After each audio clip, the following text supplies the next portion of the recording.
Respected judges and viewers, my PhD thesis is entitled Experimental and Numerical Investigation of Shock Wave Propagation at Small Scales. My name is Shreyas and my supervisor's name is Dr. A.V. Deshpande. To understand this topic, we need to understand the complexities and the applications involved. The major complexities is the travel of the study is at a very high speed, that is 2 to 3 times the speed of the sound. These all things are happening at small scales. To understand this research further, we'll take an example of one of the applications, that is needleless drug delivery. To have a needleless drug delivery at a required site, we need proper accuracy and precision. To have proper accuracy and precision, we need to understand the boundary layer developments that are happening behind the shock wave. The boundary layer development is being characterized into three types, that is laminar, transition, and turbulent.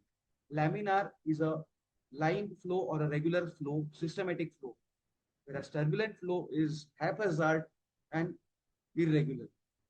We need to study or we need to know what type of flow happens at this scale so that the drug can be directly pinched into the site. To understand this further, we need a laboratory experiment called shock tube. You can see a shock tube in the diagram below that consists of a driver section and driven section.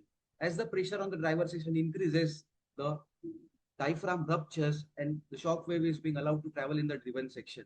We can see the 4 stages of the shock travel.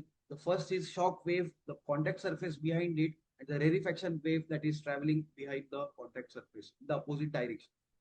So the objectives is to study the nature of the post-shock flow and the characteristics of the flow behind the shock wave. The objectives are well defined and mentioned in the slide. In the first work, what we did in our research was the establishment of the benchmark or the numerical tool to compare the results or to validate the results with the experimental results of Giordino.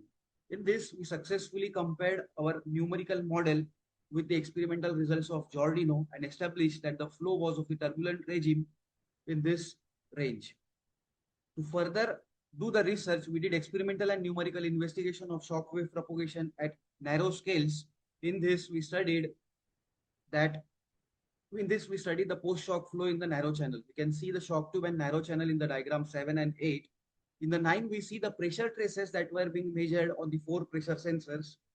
The 10th is the actual diagram or the line diagram of the study. And in 11 and the table, we see that the flow regime was between the laminar and turbulent and the transition. The correlations are there, which are compared with the laminar and turbulent. We define that the flow is between laminar and turbulence. These are my conclusions. Thank you.